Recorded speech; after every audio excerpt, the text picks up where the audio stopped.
Hi hello welcome back to my channel. ಅಮ್ಮನ ಕೈ ರುಚಿಗೆ ಸ್ವಾಗತ. ಇವತ್ತು ಗೋರಿಕಾಯಿ ಪಲ್ಯ ಮಾಡೋಣ ಅಂತ ಮಾಡ್ತಾಯಿದ್ದೀನಿ. ಸಾಸಿವೆ, ಈರುಳ್ಳಿ, ಕರಿಬೇವು ಈಗ ಮೂರನ್ನು ಚೆನ್ನಾಗಿ ಫ್ರೈ ಮಾಡ್ಕೊಂಡ್ರೆ ಅದನ್ನು. ಆನಿಯನ್ ಫ್ರೈ ಆಗಿದೆ. ಶುಂಠಿ ಬೆಳ್ಳುಳ್ಳಿ ಪೇಸ್ಟ್ ಹಾಕ್ತಾಯಿದ್ದೀನಿ. ಒಂದು ಸ್ಪೂನ್ ಹಾಕೊಂಡ್ರೆ ಸಾಕು. ಅದಕ್ಕೆ ಸ್ವಲ್ಪ ಹಸಿ ವಾಸನೆ ಹೋಗೋ ತನಕ ಫ್ರೈ ಮಾಡೋಣ. ಶುಂಠಿ ಬೆಳ್ಳುಳ್ಳಿ ಪೇಸ್ಟ್ ಫ್ರೈ ಆಗಿದೆ. ಟೊಮೊಟೊನ ಹಾಕ್ತಾಯಿದ್ದೀನಿ.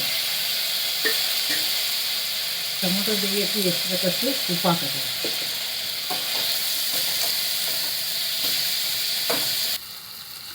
ಟೊಮೊಟೊ ಬೆಂದಿದೆ. ಇವಾಗ ಸ್ವಲ್ಪ ಅರಿಶಿನ,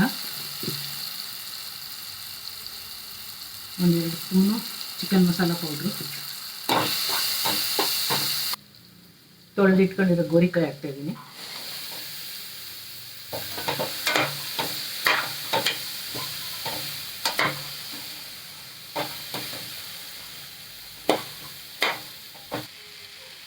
ತೆಂಗಿನಕಾಯಿ ತುರಿ ಹಾಕ್ತಾಯಿದ್ದೀನಿ. ಗೋರಿಕಾಯಿ ಸ್ವಲ್ಪ ಬಲ್ತೋಗಿರೋದ್ರಿಂದ ಸ್ವಲ್ಪ ನೀರು ಹಾಕ್ತಾಯಿದ್ದೀನಿ. ಅದಕ್ಕೆ ಗೋರಿಕಾಯಿ ಬೇಯಬೇಕಲ್ಲ, ಆಗುತ್ತೆ.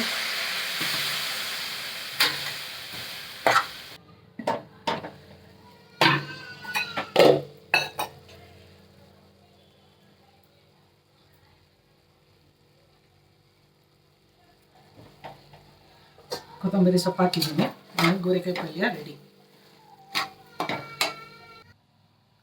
ಚಪಾತಿಗೆ ಗೋರಿಕಾಯಿ ಪಲ್ಯ ರೆಡಿ.